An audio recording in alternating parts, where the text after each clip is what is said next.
Climate change is real. There's no doubt about it. I mean, I say there are many, many, many intelligent guys working on this. I spent my career working in climate, effectively. I mean, reinsurance is largely a property cat, catastrophe business. Everybody you talk to acknowledges it's changing. The physics. My son's does physics postgrad. He could tell me, actually, if you pump that much CO2 into the air, things will happen. Evidence shows it's happening. What we don't know, though, is exactly what that's going to mean. Well, Africa is interesting. Number one, it varies across the country. All of Africa is predicted to warm, okay, but the rainfall patterns are very different. So it may be some parts of Africa, particularly around East Africa, may see more rain. But other parts, and sadly that includes Southern Africa, will probably see less rain. So it's quite a complicated picture. And it also depends exactly, a lot of local factors apply. And we don't quite yet know how climate change will affect those local factors. I think there's two, actually. It's quite interesting. We are seeing that people are beginning to realise the insurance industry has got something. It's not just a financial product. The financial product is important. Actually, allowing people to recover quickly from a climatic event is important. And the more we can encourage people to buy insurance, buy appropriate insurance, the better. But the other thing, actually, is how smart we've got. I mean, I've been in this industry for 35 years. 35 years ago, it was the back of a fag packet. Right? Nobody really knew what the risks were.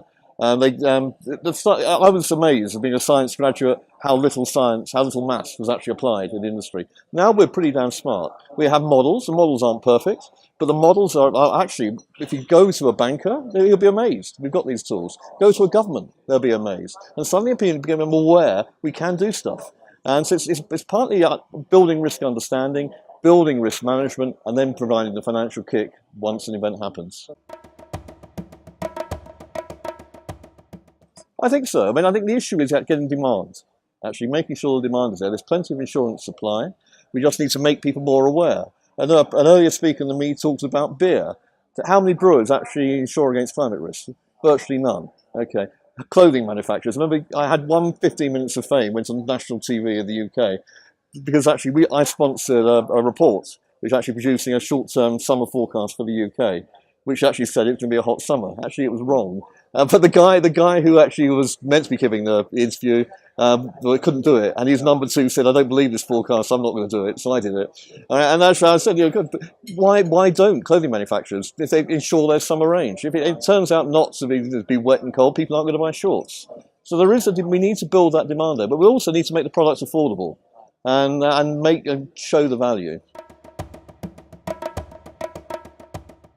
Yeah, ARC, I'm very privileged to be working with ARC. We were appointed their broker in 2014. They are a revolutionary outfit, I think. There was a previous outfit currently still exists, called CRIF, the Caribbean Catastrophe Risk Insurance Facility.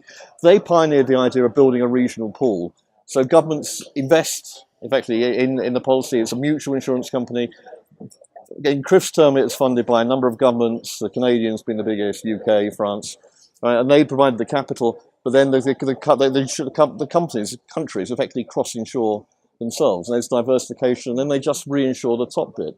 ARC does the same, but it's smarter. Okay, why is it smarter? Because actually they built in measures to actually make sure the governments themselves understand the risks better. So before you can join ARC, you actually have to go through a year-long process where guys come out from Joburg, ARC agency in Joburg, sit with the guys in government, and say, okay, what risks are there? What's your climate history been like? What crops are you growing? How do those crops respond to rain? How do they respond to lack of rain? How would you define a drought? I mean, who's affected? Where are these people? And they go through that kind of process. So number one, risk understanding, but then also building a contingency plan. So, okay, so it's great. Okay, if the event happens, you get some money. Fantastic. How are you going to spend it? Okay, you say you want to buy grain in the international markets. Where are you going to buy it? You say you want to ship grain. How are you going to ship it? Where are you going to get the trucks? All right. So actually putting all these things around, how are you going to work with aid agencies? Right. So putting that whole thing together in a financial package is really unique.